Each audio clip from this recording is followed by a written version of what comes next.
ప్రభుత్వాలు ప్రజల సంక్షేమం కోసం ఆర్థిక సాయం అందించే పథకాలను ప్రవేశపెడుతుంటాయి. సామాన్యులకు అండగా నిలిచేందుకు, వారికి ఆర్థిక చేయూతనిచ్చేందుకు స్కీమ్లను తీసుకొస్తూ ఉంటాయి.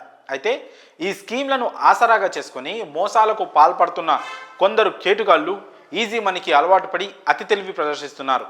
ప్రభుత్వ సొమ్మును కొట్టేసేందుకు ఎంతకైనా తెగిస్తున్నారు. కాగా యూపీలో ముఖ్యమంత్రి సామూహిక వివాహ యోజన కింద పెళ్లి చేసుకున్న యువతికి ఆర్థిక సాయం అందిస్తున్నారు.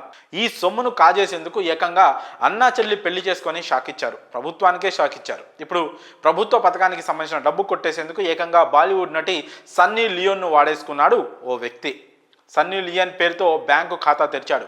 ఈ షాకింగ్ ఘటన ఛత్తీస్గఢ్లో వెలుగు చూసింది. వివాహిత మహిళ కోసం నెల 1000 రూపాయల పథకాన్ని ఛత్తీస్గఢ్ ప్రభుత్వం తీసుకొచ్చింది. అక్కడ బీజేపీ ప్రభుత్వం వివాహిత మహిళల కోసం మహతరి వందన యోజన అనే పథకాన్ని ప్రారంభించింది. ఈ పథకం కింద గృహిణులకు నెల 1000 రూపాయలు అందజేస్తోంది. అయితే ఈ పథకం జమ అవుతున్న ఖాతాల్లో ఒకటి సన్నీ లియోన్ పేరు మీద ఉన్నట్లు వెలుగులోకి వచ్చింది. బస్తర్ జిల్లాలోని తలూర్ గ్రామానికి చెందిన వీరేంద్ర జోషి అనే వ్యక్తి ఈ ఖాతాను తెరిచినట్లు గుర్తించారు. దీంతో అతడిపై కేసు నమోదైనట్లు అధికారులు తెలిపారు. తదుపరి చర్యలు తీసుకుంటామని చెప్పారు. అర్హులైన లబ్ధిదారుల ఎంపికలో అధికారుల నిర్లక్ష్యానికి ఇదో ఉదాహరణ. ఓ బాలీవుడ్ నటి పేరుతో ఖాతా ఉంటే ఎందుకు గుర్తించలేదనే విమర్శలు కూడా వెల్లువెత్తుతున్నాయి.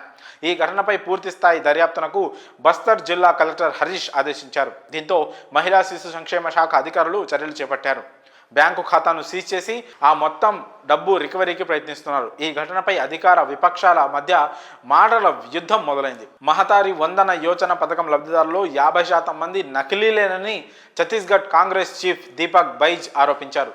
ఈ ఆరోపణలపై డిప్యూటీ సీఎం అరుణ్ షావో ఎదురుదాడికి దిగారు. కాంగ్రెస్ హయాంలో అమలు చేయని పథకాన్ని తాము ఇప్పుడు అందజేస్తుంటే కాంగ్రెస్ తెగ బాధపడుతోందని మండిపడ్డారు. కాగా గతేడాది జరిగిన ఛత్తీస్గఢ్ శాసనసభ ఎన్నికల్లో ఇచ్చిన హామీ మేరకు మహిళలకు నెల 1000 రూపాయల పథకాన్ని బీజేపీ ప్రభుత్వం తీసుకొచ్చింది. మరి సన్నీ లియోన్ పేరిట ప్రభుత్వ పథకం ద్వారా 1000 కాజేస్తున్న ఘటనపై మీ అభిప్రాయాలను కామెంట్స్ రూపంలో తెలియజేయండి.